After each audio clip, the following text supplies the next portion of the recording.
every day, every fucking day, we are reminded as men that we are known for our value and not who we are. Women, mothers, sisters, cousins, just women and children in general, to a certain age, have unconditional love. They get unconditional love. I'm about to show you something, and this has been talked about in the red pill community for a long time, and it's called hypergamy, where a woman will always try to chase up in her social value, in the sexual marketplace. She will try to chase up, and she chases a lifestyle that she does not need, but for social validation, she will want it. She will want it. She will want it. She will want it. So let's go to this tweet. I tweeted, well, let's read the post first. I don't find my boyfriend attractive. He's 20 male and I'm 19 female. On r/relationship advice. So me and my boyfriend have been together for about 2.5 years, and when we first started dating, I did find him attractive, but not to the point where I thought he was the most attractive man ever. But the longer we've been in our relationship, I just do not find him attractive whatsoever, and I think a big part of that is because I do not know that I am more. I do not. Know, I do know. Sorry, I do know that I am more attractive than him. Like every time I go out, I'll always get approached by men. I'll get a free. I get free things a lot of the times, and the guys that approach me are very, very attractive. And I always wonder and kind of fantasize what it would be like if I was with someone more attractive. But I know that's a terrible thing to say, especially because on paper, like my boyfriend is probably the most perfect man in the world, except for his appearance. And I just feel like a terrible person saying that. I don't find him attractive, but I don't know. But I know that I know that he's so in love with me, and I just don't know what to do. I haven't read something in a long time, as you can tell. I'm stuttering and all that shit. But you can read this post. Just pause the video and read the post. So we understand the guy's perfect. He's not a cheater. He's loyal. He's respectful. He's going out of his way to appease his woman, his girlfriend. Now I look to you guys and I say, damn. There's a saying in the Red Pill community. It's called "It's your turn." It's your turn. It's your turn. The moment you start going through something sick, health wise, she'll be the first one to leave. She'll start plotting on your existence. We've seen many cases, many stories where women have gotten surgeries, whether it's a boob job, a nose job, a facelift, whatever. And the man who's grown old with time, the man who's been slaving at the factory, slaving in the office, his mental health is on the line, but he does it for his wife and kids. That man will be put to the side because that woman now feels like a princess, a queen. And many women will say, as she should, as she should. And that woman that you were once married to will now look for other options. Instead of stability, she will look for other options. She'll try to find a younger man, a more richer man, a more attractive man. And you that has been decaying, you that has been slaving away in the factory, bones aching, muscles tearing apart, holy fuck, feeling like shit every day, not coming home and getting a cooked meal, not getting the respect you deserve. And you want us men to go out there and say, "To death do we part." Through what is it called? Through sickness and health, whatever they say in Christianity. You want them to say all these vows and stuff. And I look over here and I'm just like, bro, this is woman's nature. This is woman's nature. There's a chilling fact about women, and this is why many men want to go after virgins. When a woman swallows a man, or gets cum inside her, I don't know if it's from the bottom or the top, but one of the two, the DNA of that man goes into her brain, and it sort of merges together. It merges together, so she becomes more attracted to that man. She becomes more attracted to that man. That's a biological thing. Now imagine a woman that has done this with a mentally ill man. She'll grab his mental illness. And this is why, woman, you have to protect your energy. If you're not promiscuous, but suddenly you have sex or whatever and you swallow the dude, bro, you're asking to become like that dude. You become like your partner. You're gonna go out there and start cheating now, and you can't control it, and you're gonna blame your hormones, you're gonna blame this, you're gonna blame that. But I was there with the science and the facts, and I was saying, please don't, please save yourself for marriage, please save yourself. But you don't want to, and now you make marriage harder, you make loving you harder, you have high expectations, and you cannot control your hormones, you cannot control your lust, and you chase these men for one night stands, and you say, it's okay. Someone will marry me someday. And some sucker will marry you someday, even after you have had 20 to 30 to 40 to 50 to 60 bodies. And these are small numbers in the span of 4 to 5 years on college campuses and universities. These are small numbers. These are small numbers. And the real body count, these are small numbers.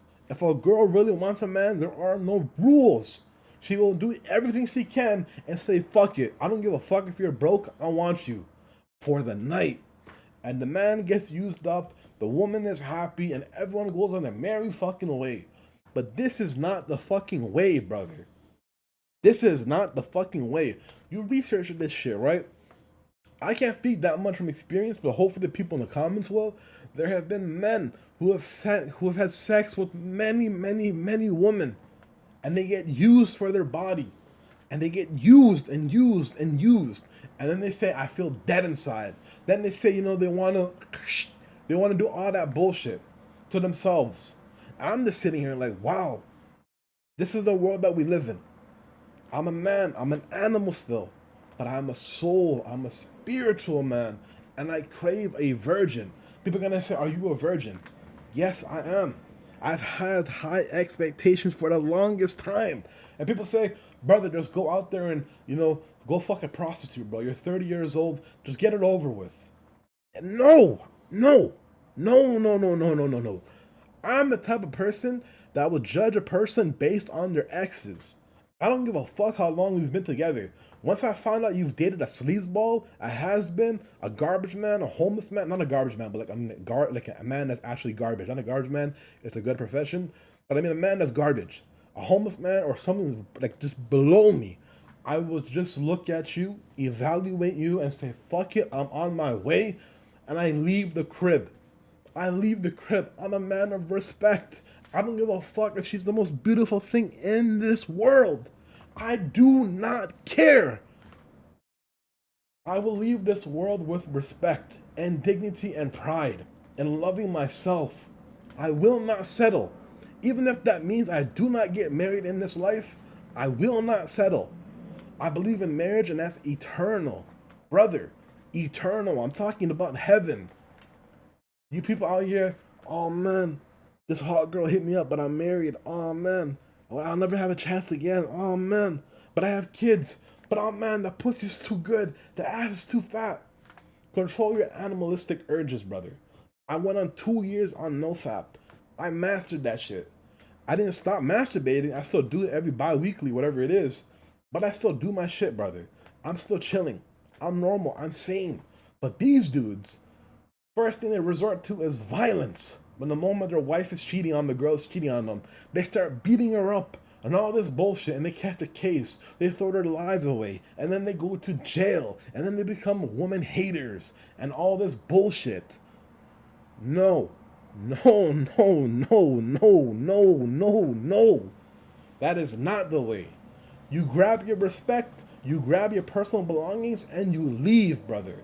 You get your name off the lease, you get her off all your credit cards, your banking accounts, you divorce her, and you leave respectfully. Leave respectfully, even if you've been wronged. Leave respectfully. Because listen, if everyone in the world is fake and gonna judge you and laugh at you, you know God's gonna keep it real. God has been here since day one. God will not laugh at you. God will probably counsel you, or whatever it is, and they'll take care of you. They'll heal you up and bring you up back to your standards. But so many people are in that rush to get married. And it's always the woman that's always in a rush to get married. And I understand she has a biological clock, but if only she froze her eggs, but she doesn't want to do that because she's too broke. She's been living off these men and welfare and all this bullshit. Brother, there's 42 million people on SNAP EBT benefits in America. 42 million people, and there's like, what, 350, 400 million people? So you're looking at like 1 out of 6, 1 out of 7 people on welfare. You think I want to marry a bum? You think I want to marry a bum? You think I want to marry a woman who has no leadership qualities, who cannot raise her daughter, who has to give her an iPad right away, who has to give her toys all the time to her kids? No, I want a woman who is motherly, who is able to teach philosophy and lessons to my kids, and I will also be there, partaking in my kids' life, being a huge role model. When people ask my kids, who do you look up to the most? I want them to say daddy and mommy. I look up to them the most. Not, I want to be a cop. I look up to cops. I look up to President Trump. No, no. You're supposed to be your kid's biggest friend in this world. And there are so many broken and damaged men out there that haven't done that for their kids. We're living on trial and error. And I was raised by hip hop on the television. So I'd be looking around saying, fuck, I'm too wise for this shit. I'm too fucking wise for this shit. And the woman that loves me, she's gonna have to take a step back sometimes and just let me rant. Let me speak my truth.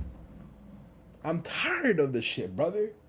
And when you're not having meaningful conversations with your wife, she will not remember you for your looks, for your wisdom. She'll remember you for your looks only. And that's why you have situations like this where the girl is thinking about leaving her man who is perfect on paper. You have to have wise conversations and have passion. Have passion. Have passion. See, when I graduated university, I told myself every day I'm going to try to learn. I'm not going to stop learning. I'm a true believer in the fact if you don't use it, you lose it. If you don't use your brain, you will lose it to something like dementia or Alzheimer's or something along the way. You have to keep your mind active. And I'm not saying to do math all the time and to do science all the time, but read and learn and put your opinions out there to the world. Make a Twitter and follow me on Twitter at Zhoxius. But like, you know what I mean? Like, communicate. Communicate. Learn to communicate. Learn to put your voice out there. You'll expose yourself to the world and you see what type of man you are. You'll see what type of man you are. And when you get likes, when you get hundreds of likes like this, just likes, it means people are fucking with your mind, your mental. People are appreciating who you are. And that's beautiful to this world. And we need more of that. So more people will get on the internet and they'll realize, women will realize endless options. So much money in the world. So much people in the world to choose from. Men will realize we're only wanted when we're wanted, and it's usually only our turn. And that is the sad truth of reality. All right? Thank you for listening. Have a good day.